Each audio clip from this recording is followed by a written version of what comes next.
Hmm. Hi, this is Joe Baker from Joe Baker's Remedy Report. I'm going live. I'm trying to get linked on LinkedIn, see if I can get that to go. So we'll be trying to join there here shortly, but I'm not sure it's going to work. I hope it does. That would be awesome.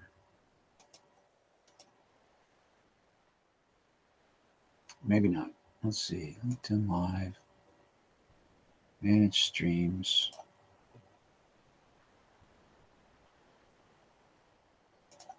Prepare to go live. I think I've done that. Scheduled in 57 minutes. All right, so I'll have to come back and try it then. Anyway, I'm just delighted to be here and have you guys join me today.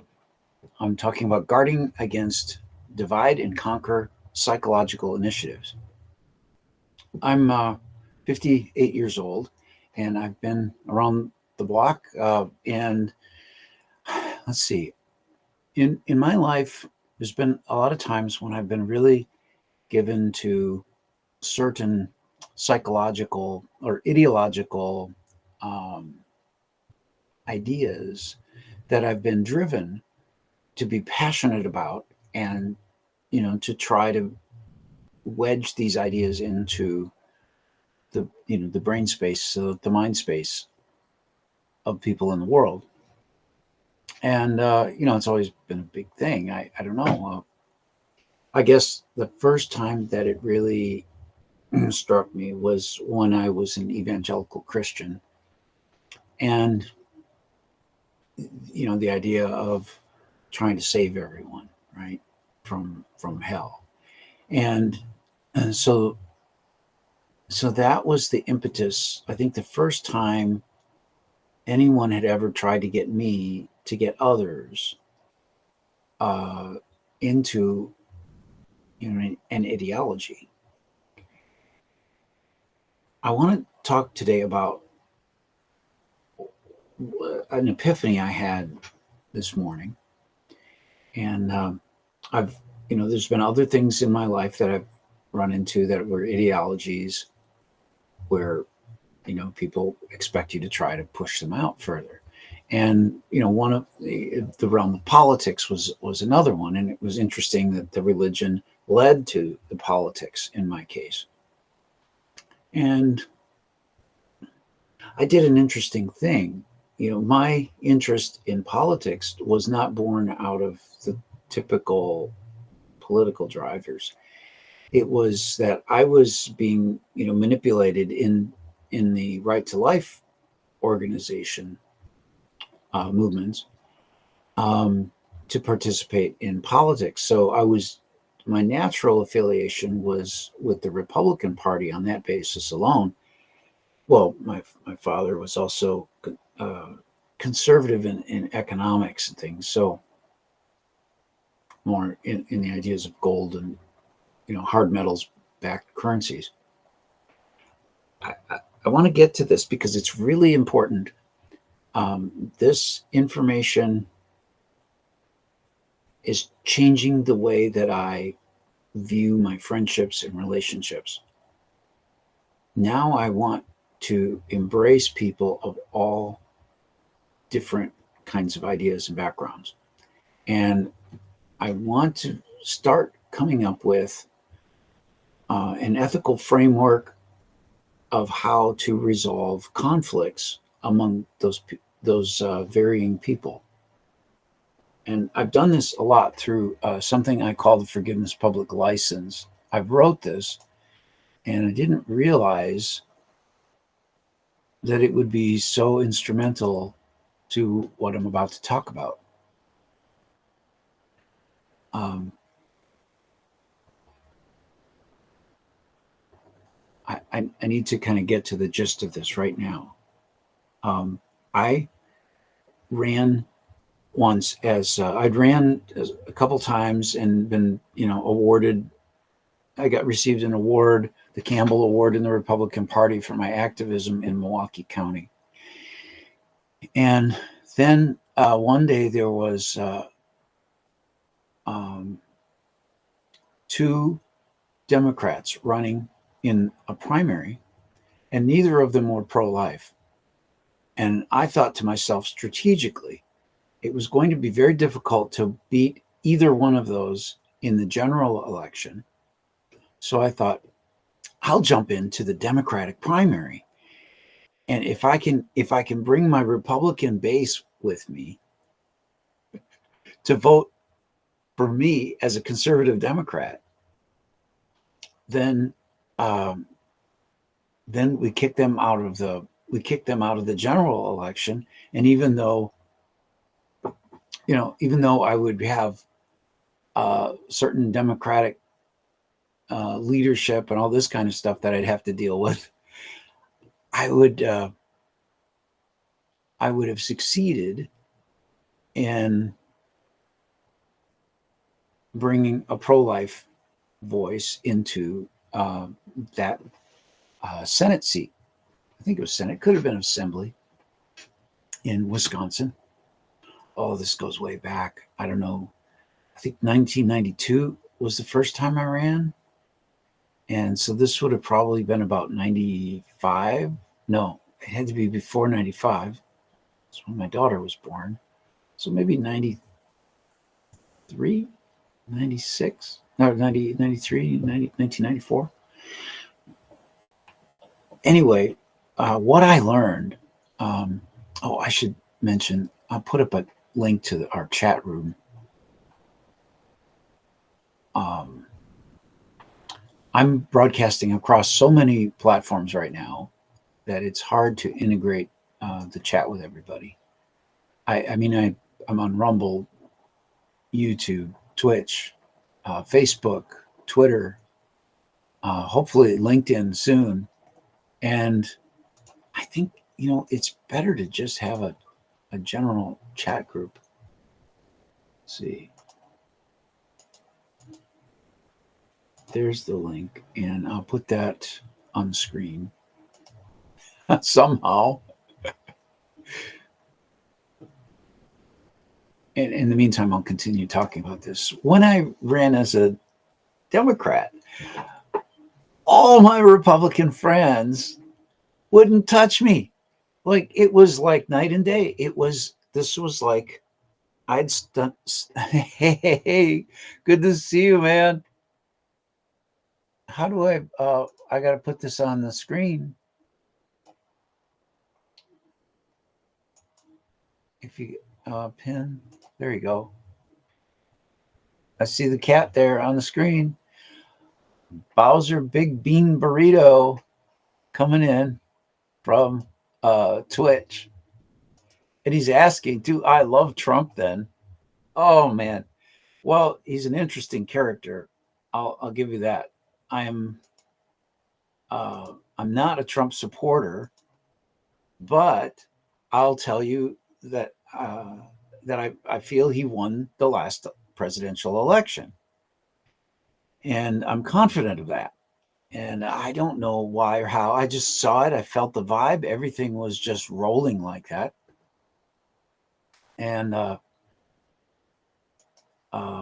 but I won't be distracted. We've got to stay on topic.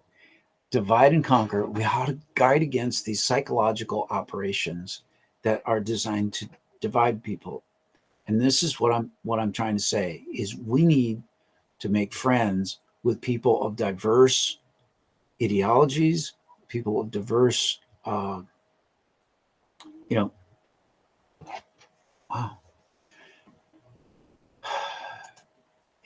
And we need to have an ethical framework in which to be able to express our emotions, whether they be anger, rage, sadness, empathy, kind of something that allows us to be able to redirect emotions that would normally repel us from somebody else into becoming even closer, and to further understand. I guess we call this intimacy. I learned about this concept from Robert Podolsky, and he was teaching about some ideas about marriage, how to fight with the purpose of increasing intimacy.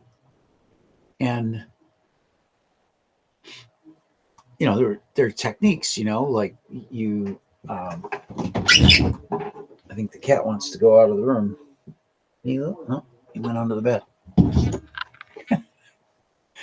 Sorry, everything's a little messed up here. We went to a wedding yesterday. I got all dressed up, suit coat and stuff, and even put on a tie for the event. Ta-da.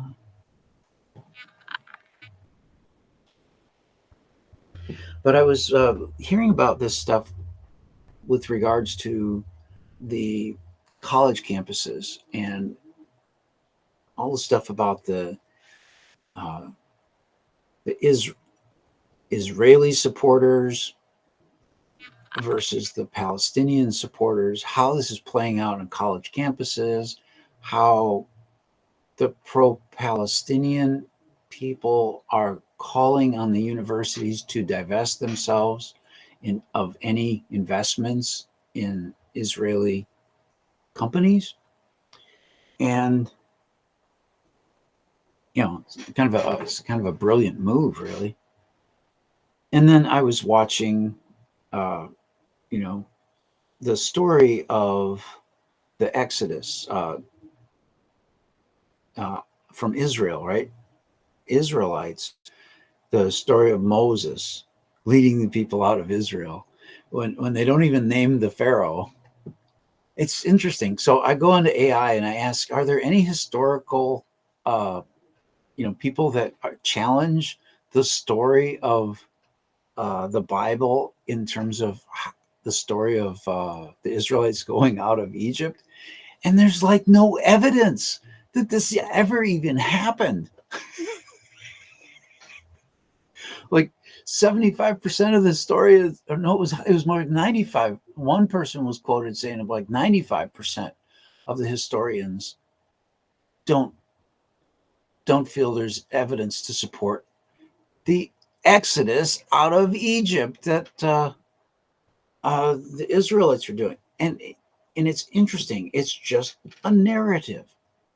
It's a fantastical narrative written. And this is what I'm going into, the divide and conquer thing. Hear me out. Don't just run away. If I make you mad, here's the simple deal. I want to do something with you. I want to prearrange forgiveness. I want you to forgive me for anything, and that I'll do in the future, and I'll agree in exchange to forgive you for anything in the future, and we'll agree to be forgiven by each other in the future. And it's not just the simple forgiveness. It's a kind of forgiveness that I do. It's called forgivenesspubliclicense.org. I might have put that on the screen earlier. There. These are the terms. The FPL, Forgiveness Public License, allows you, when you forgive someone, to create money out of thin air that is based on the value of your individual infinite worth. So we can create. This is a thought experiment, right? We might not ever actually bring these financial instruments to market, but it's the idea of honoring the value of being forgiven and recognizing that the person that is forgiving has something of value. And I want it, and then we can all honor that, even though we may not agree with the what's being we might not agree with either side of the thing, But the thing in general that we want is to have a more cohesive world that allows for diverse opinions, and to have a steam, what do you call it, a pressure regulator, like on a pressure cooking pot. There's something called a pressure regulator, and it blows off steam when the pressure gets too high. And so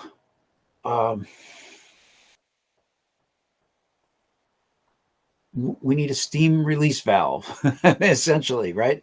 And the idea is, well, why don't we? I mean, the banks are inventing money left and right when they issue loans. I don't know if you know that or not, but it's true. I swear to God, and all the research I've done, well, to God, to whoever, I swear on everything I hold dear and true in my life and everything, that I have researched this matter deeply about banks. It's been a passion of mine since about 2009, 2008. And they are inventing the money they lend. And we're all being tricked by it. So there you go. And with that, I lost my train of thought. Let's go back to the live chat, see if anybody's got anything. Which God? Exactly. Exactly. You know, I was using swear to God as a metaphor, and I don't know. You know, I used to be a Christian, and you know, now that I've learned things about the whole story of Exodus being made up, it calls into question a lot of things. So, you know, I think the idea of Jesus is cool. The other one I like is Thoth. I kind of think they're running on the same reincarnation path or whatever. But look, we just have to keep working and try to find the most perfect ethical, truly ethical flows of energy, and that is, I think, as close to God as we can get.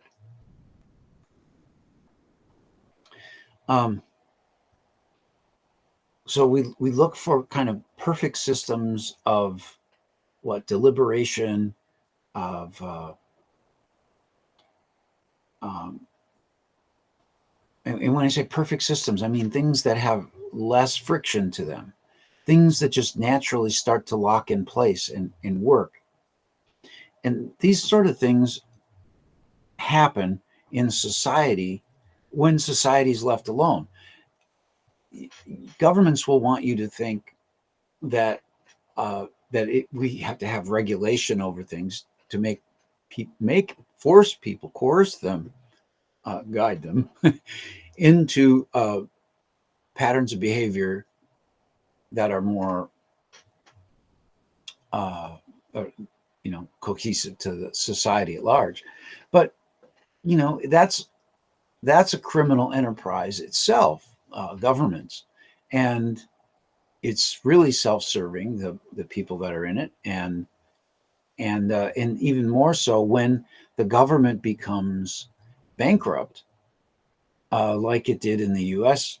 several times. Then it's not only self-serving to the government itself, but to its investors. And as I explained to you how banks invent the money they lend, now you find that governments are becoming beholden to the bankers, who are simply illusionists. creating the illusion of money that they're lending to the government. So we have before us a very, very strange situation. And if I love that, yeah, I'm gonna put that on the screen when I can get to it here. Bowser Big Bean Burrito writes, "If everyone is close to God, it will be super crowded."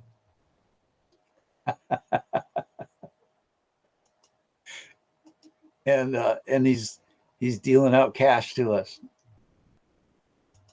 Oh, that's funny. Thank you, Bowser Big Bean Burrito. I've seen you in the chats before. I appreciate you out there on Twitch. It's kind of fun. Special thanks to Rumble, to studio.rumble.com, who I'm using for streaming out today. It's free, and I'm loving it. Although the quality seems to suffer a little bit. But I wanted to say that. And thank you all for sharing this out. If you feel inclined to do so, I sure would appreciate it. So this is one thing I think we can do, is start to realize, and I want to say this, I don't know the term for this. Perhaps I could get AI to give me a term. It might be homogenous. Like we have groups of interest, that come together and form a cohesive bond among these members, and they're all, like, say it's a Republican group, and they're all hold these ideas, and then the idea of a Democrat is an anathema to them. It's repulsive to them. They just can't stand it. So when I moved out of the group and became a conservative Democrat back at that time, then you have all these people like, what the heck, and they detach themselves. And of course, they probably talk about it and everything. And I mean, I don't know. I guess I was always kind of a maverick. Always, I mean, they even talked about me being a maverick in the Republican Party before I did the Democrat thing. So, anyway, but, I want to say nobody worked harder, I mean, a lot of people worked really hard, but of the people I know, I'm not sure I know. There's a few people I know that would have worked harder than I did at trying to get people elected. And and part of it was this inculcation of this idea, this thing that says you owe it to your ideology to learn how to win. And it was a book. Was that that was in the book, I think, Dedication and Leadership by Douglas Hyde. You owe it to your ideology to learn how to win, to understand the technical aspects of how to win elections and so forth. Of course, now I've moved through the anarchist stage into a realm I call forgivalism. And this is how I find, the way forward, I feel.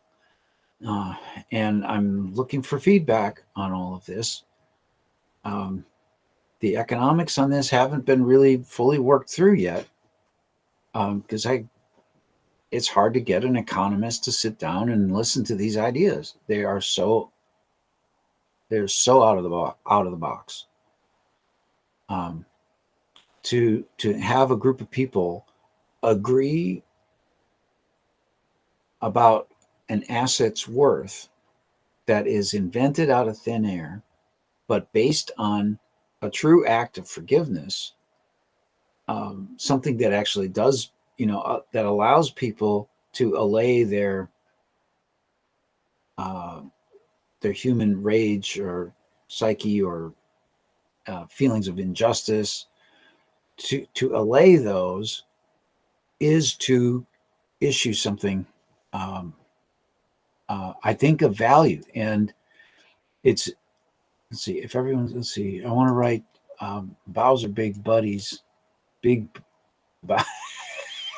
Bowser Big Bean Burrito writes, I wish every senior could be as tech savvy as you. Well, you're one of the first people to call me a senior. I mean, I've always asked, if I'm 58 years old, so I guess, 55 used to be the threshold for that. So I should get used to it.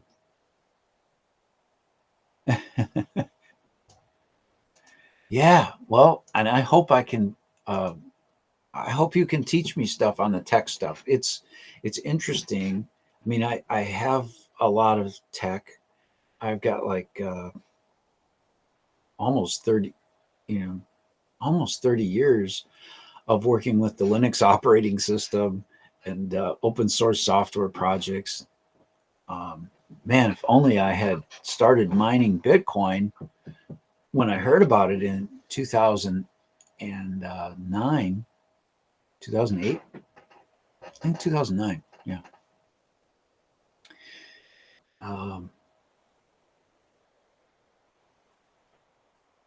It was just, man. Well, that's another story you can hear, about my show. And,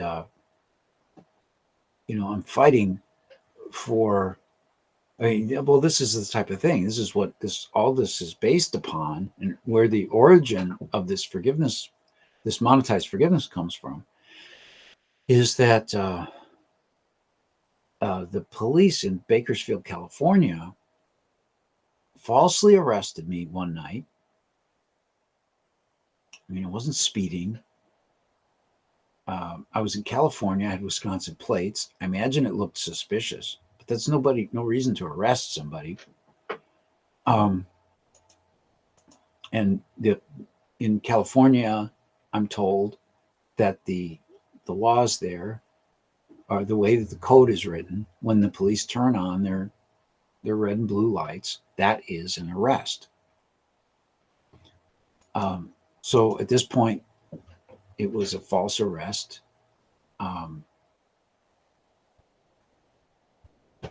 And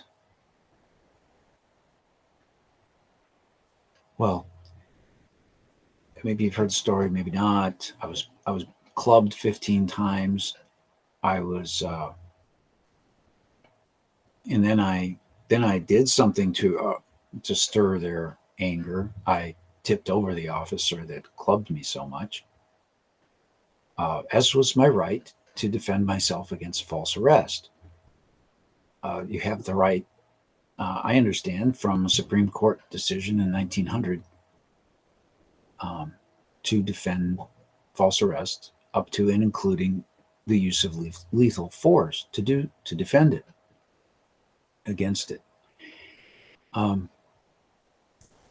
So then I got my head stomped on, and he made threats, saying I think he shot himself, like he was going to shoot me, and then put the gun in my hand, make it seem that I had taken the gun out of his holster and shot myself. So in doing all this, they made me forget about Bitcoin. And, that the only thing that gave us a price indicator of Bitcoin at that time was the first transaction, which was dealing with pizza. And somebody bought 2 pizzas and had them delivered to their house, but it was a 3-way exchange, right? the person paid Bitcoin to somebody else on another continent, who then used their credit card to call the pizza company and make the transaction. That's how I understand it. And so like 10,000 Bitcoin was used to facilitate the purchase, order, and delivery, and all the finance fees of getting these pizzas to the place. So it ended up being about 4 Bitcoins for a penny. That was the price. The pizza. So here, now the cat wants to go out.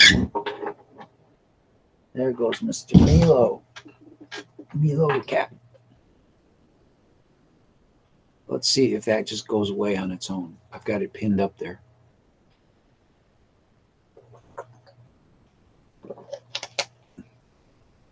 And no, that's not a metaphor for various activities. Oh, I see. I can pin it on a timer. And I can leave it there for, I'll just say for 1 minute and be done with it.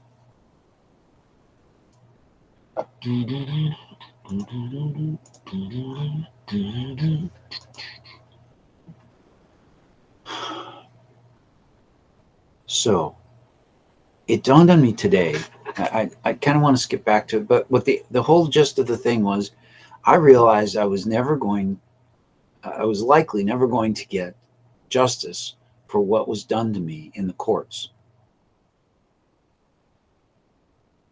I didn't have the state of mind to be able to learn about law and go through all this stuff of defending myself. And I was too much of a self-described sovereign at the time, where, no lawyer wanted to represent me, it would seem. And then the one law firm that thought I had a really good case just said they didn't have the resources. It was too big. And, or maybe they were too small.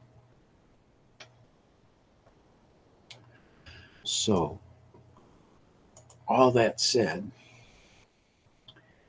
I mean, the value of the whole thing is just, you would think it's incalculable. Because not only do they owe me the damages of the affront to my humanity, which I value in the realm of billions of dollars, but they also owe me the opportunity to invest in Bitcoin with those billions of dollars at that entry point back in 2009. So, and then, of course, then there's the expansion of the price of Bitcoin. This is what we call an opportunity cost loss. And economists just call these things losses. They think that there's no way to gain these things back. Well, I'm here to say that there is, and that we can all, it doesn't have to be all of us, just just the one me right now, right?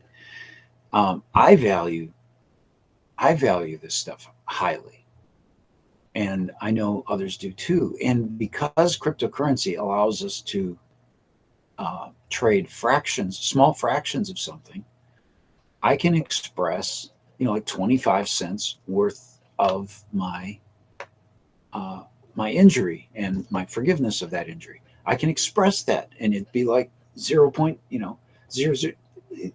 These, like in Ethereum, you can go down to like 18. I think it's 18 places below the decimal point. So we can do transactions that express very small amounts of value, and we can just ask that other transactions that people are doing, and for buying a car or something, say, hey, add this, add a little bit of this forgiveness-based money into that transaction. So it's not just the dollars that are paying for it, but it's a little bit of the forgiveness. And that whole, large transaction for the car, because the forgiveness money is brought into it, kind of like a coupon or something, it the whole transaction stands as a testament to the value of what I say the forgiveness was worth for that event. So I'm thinking of like, how do I get this to work in the world? How do I do this? And the one thing I can do is I can give it away to people as as something of value that we can start a new economy with. And how do we, work together to make that value something big? Like I say, build it into purchases of things that you work with. And that might be, asking the merchant what charity would you like us to send some of this money to, and please understand that it's part of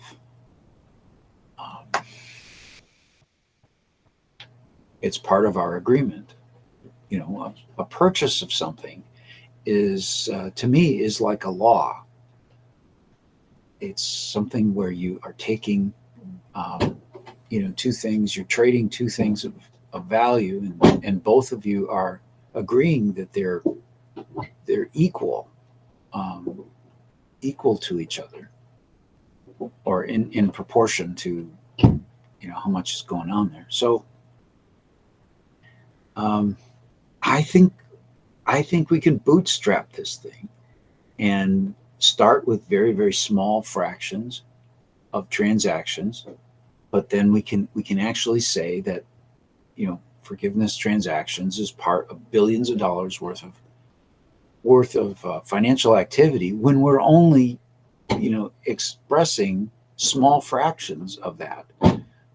Billions of dollars might mean just millions of dollars of face value of forgiveness-based assets.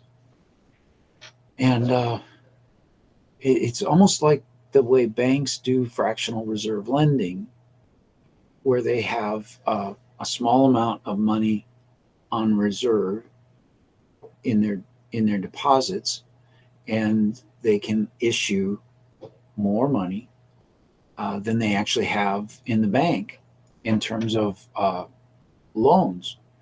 And at the end of the day, the reason that is because you don't walk out of the bank with the cash.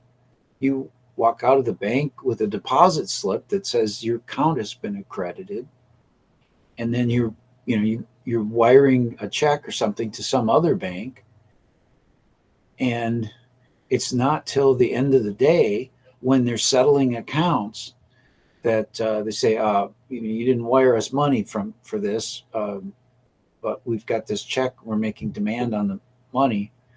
And they say, well, we need terms. And then the bank that receives the check is actually ends up issuing a loan back to the first bank at really good terms. And so that's how they're extending credit and stuff. And really, and this is the part where I'm convinced of this, but I can't necessarily prove it. I think we all have infinite credit, and or there's some kind of thing. It deals with our birth certificate. And when in the 1930s, when the U.S. went bankrupt,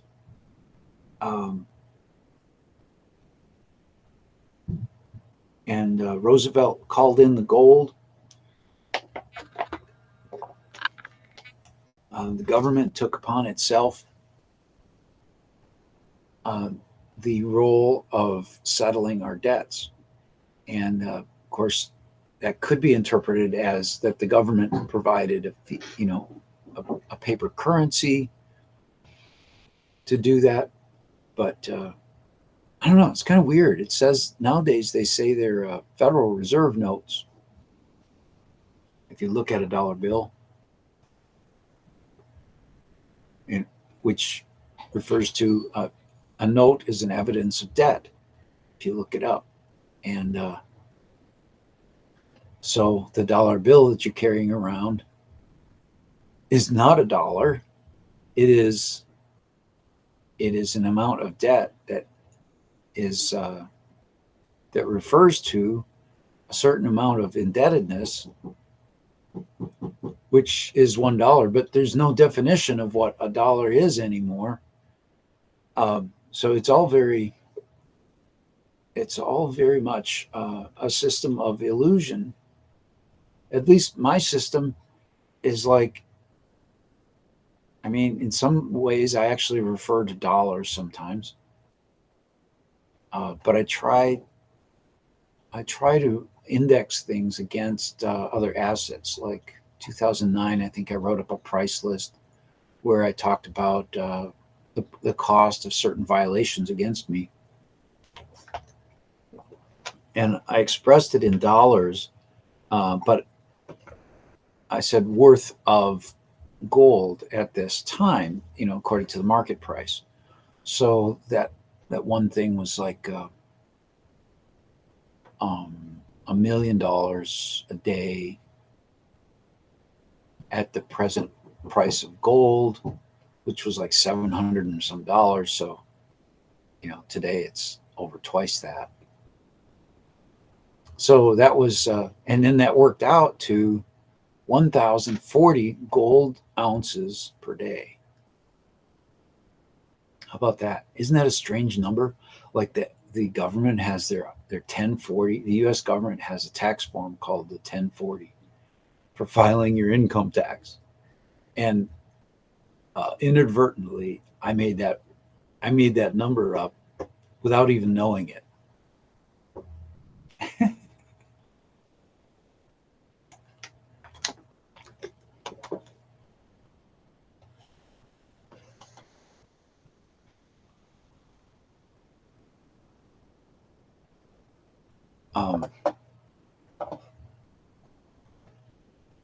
Just getting distracted here. So, one of the things that I'm worried about this morning, the impetus for me coming online live with this, is that we all form these groups based on a common interest. And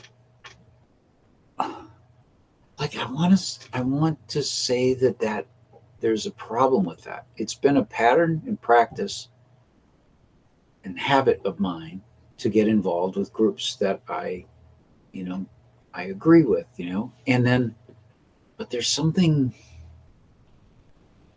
it's almost like when you talk about families that inbreed and the problems that happen with their genetics.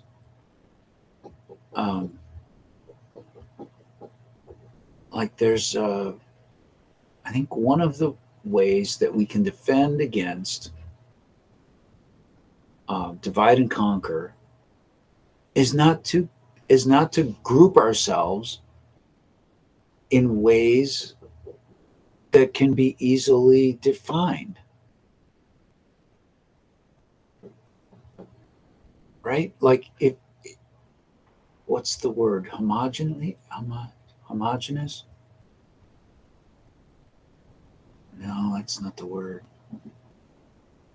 Right? To cluster, to group together, a very diverse group of people, and to learn how to be connected, how to balance the psychologies involved in the disputes of the intellectual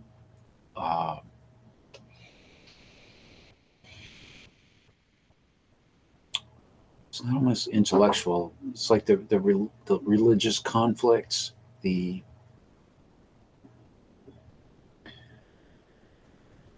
how to deal with disputes, right?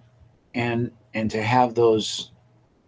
So it's almost like if you had a dispute club or something, where everybody agrees to disagree, and we go, headlong into becoming friends, and is creating extreme bonds of agreements to forgive each other for anything and to value the forgiveness of others in an economic way.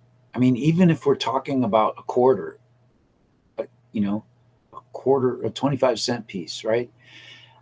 We're talking about very infinitesimal values that are just fractions of something much, much bigger. So, I don't know. Do you guys have any ideas, feedback? This is kind of what I'm thinking now. In my experience, I've gotten about 10 people to agree to forgive me for anything into the future, and I'm doing the same for them. I'd like this to be something even bigger, like that that everyone who becomes enmeshed in this forgiveness public license agrees to forgive everybody else in that group the same way. Essentially, we are giving up the government's ability to resolve our conflicts. We're standing up as grown-ups and saying we can do this by ourselves. We're not going to use government, at least as a first resort. We're going to use the forgiveness public license. We're going to create, remedy ourselves on paper and issue a certificate of forgiveness and declare, what was done wrong, and memorialize it, so people can learn, both sides can learn. The person being forgiven might not agree to, that they did something wrong at first. When there's always a kind of cognitive dissonance that happens when you think, when you're confronted that you did something wrong. You want to be defensive because typically if you did something wrong, you're going to be indebted and have to pay for something, or be punished, right? This approach to conflict resolution has not worked. It diminishes our humanity.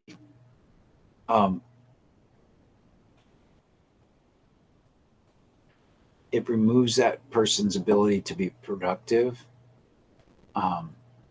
It causes psychological, pain and interruption in thought processes. I could go on and on about, the harmful effects of debt and scarcity-based money. It's the same effects that you have for inflicting punishment on people.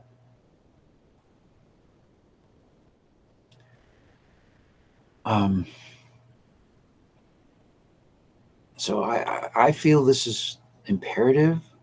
I work on it, at least in my subconscious, all the time, and always looking for ways to improve these dynamics. I've been working on a book detailing a lot of these ideas, and I call it Ethical Money.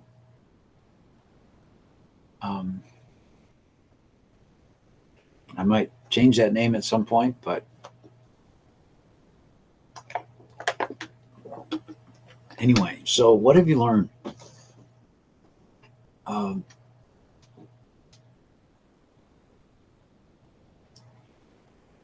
This check caught my eye. The numbers on the corner. 4433 is the check number. How about that?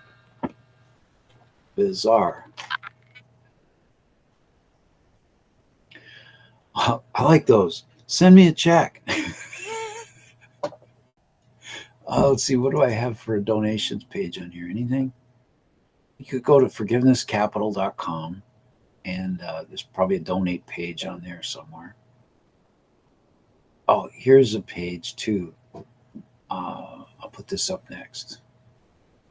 Oh, that would be a cool feature. I could click on these in a way and queue them up for display. It's a little bit distracting running your own video broadcast. You've got to, deal with the interface and all the, visual communication things that you have to do, as well as just sit and talk, think about what to say next. Appreciate your patience. I know I'm maybe not the fastest to communicate or the clearest. Um, those stomps on the head, some metal toxicity in my past, and perhaps childhood traumas have led to some of my, cognitive issues. I had some um, brain degeneration that was shown in my 30s, and I just had a really horrible memory back then. Anyway, this is therapeutic for me to talk and to do a show and to put these ideas together into a sentence. So again, I appreciate your time and patience, um, and hopefully this is enjoyable and interesting. I hope if I don't see these things come into play in the future, I hope that maybe you'll tell other people about some of these ideas, and that maybe these will be seeds, right? That go out there, and we get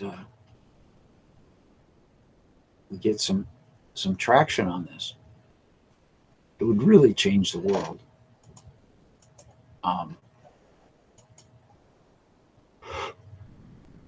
ooh. And then not just forgiving people, right? If you give someone a gift, then you can, and you don't ask anything from them in return. There's no strings attached. Then you can say that you're forgiving them for having, um, for not doing anything in return, and you could put that as a price. So when you give away, then you can also receive, but creating your own money to show that you've done something for somebody else. Don't you think that would change the world like overnight? When you realize that when you give something away, that you get something back in return of equal value, and we start to teach people how to accumulate these, the titles, the titles for these good works. I used to say something about collecting good works. Is a great investment, and yeah. So there's that. Um, the distributed finance area is really interesting. What they're doing with something called automatic market makers might just be how we can begin to gain traction with the forgiveness based assets. The automatic market makers can do numerous cryptocurrencies at the same time in the same transaction. So they could blend in a small percentage of a forgiveness based asset with along with other currencies to trade for something else. And um, so the technology is there, um, and the simplistic idea of saying, hey, what do I do with this act of forgiveness? How do I turn it into a cryptocurrency? Um, and these are really simple things, but I think our minds have been clouded uh, by our educational systems, by the television programming that we watch, by the books we've read, I think the economic systems of the there's two sides. There's the hard money people and the fiat people. Just print money out of thin air, for the government type of thing, and versus the hard money. And the truth is somewhere in the middle. It's not. Well, not even in the middle. It's off the spectrum. I allege each individual has infinite worth, and at some point we're going to have to get rid of money if we really want to have, um, the kind of existence that would be ideal.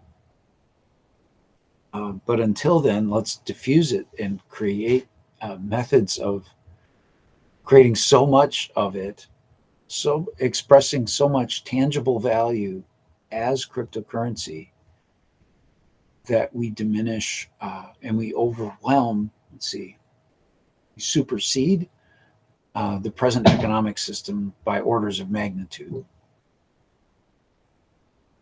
That's kind of what I'd like to see happen. And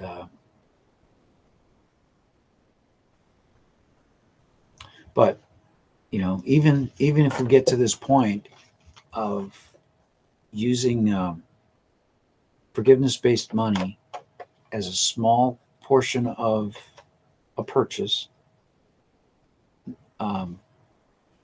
just introducing something like that, which gives mental assent to the infinite worth of each individual, will diffuse the harmful effects of all the other debt and scarcity-based money that we're using in the purchase.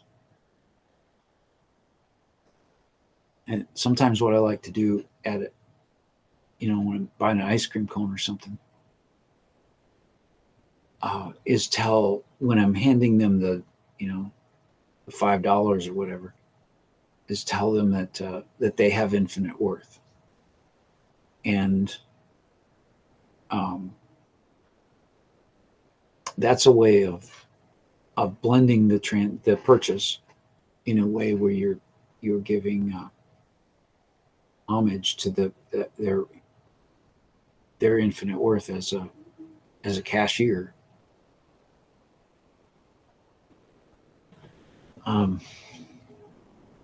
Because people who change money day in and day out, they get some money in their paycheck or whatever, and it's something where I think people's self-worth starts to deteriorate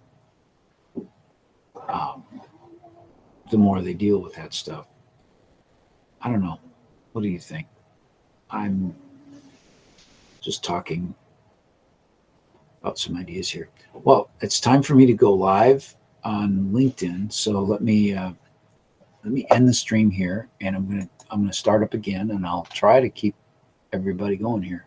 Let's see. Maybe I'm live on LinkedIn already.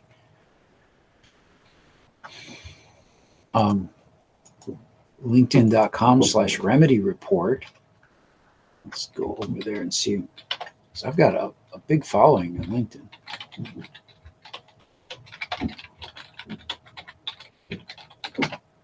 But this is the first time.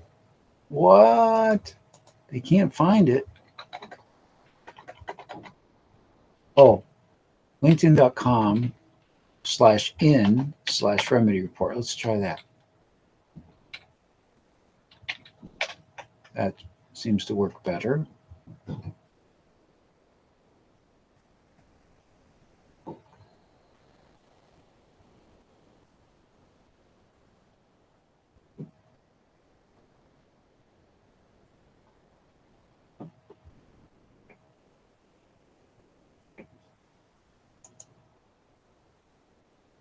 I don't see anything on here about.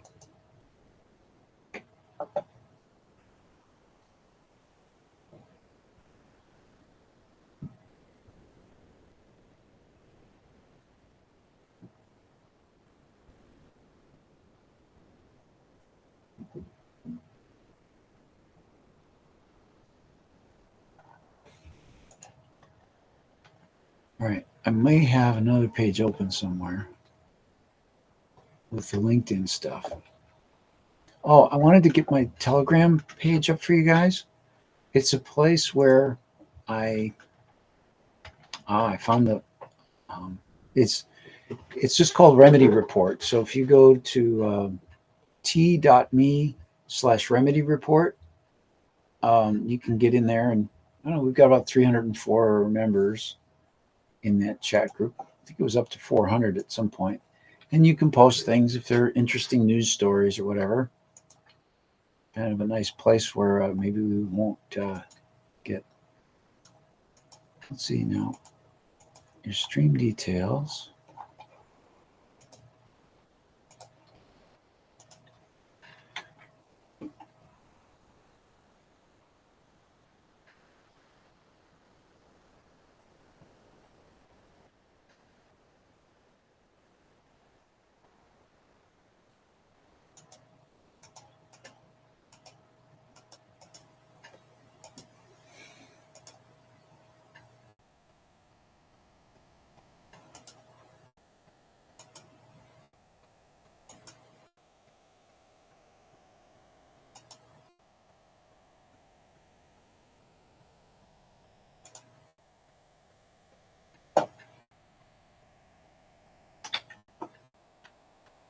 Hey, how do I even post in the chat? I don't have that ability to.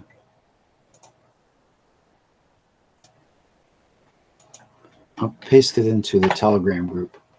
The law of money. So I apologize. This is getting a little technical here. I'm looking at this. It looks as though they're going to let me stream.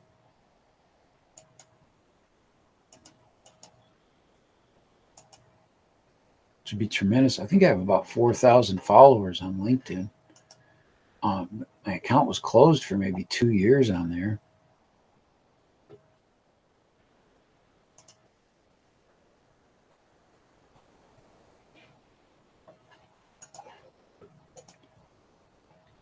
Because I was going after Bill Gates a little too hard and didn't realize that Microsoft owned LinkedIn.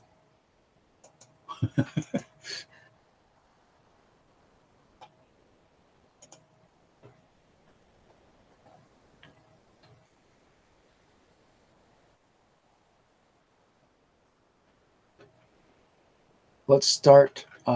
Let's just restart the stream again.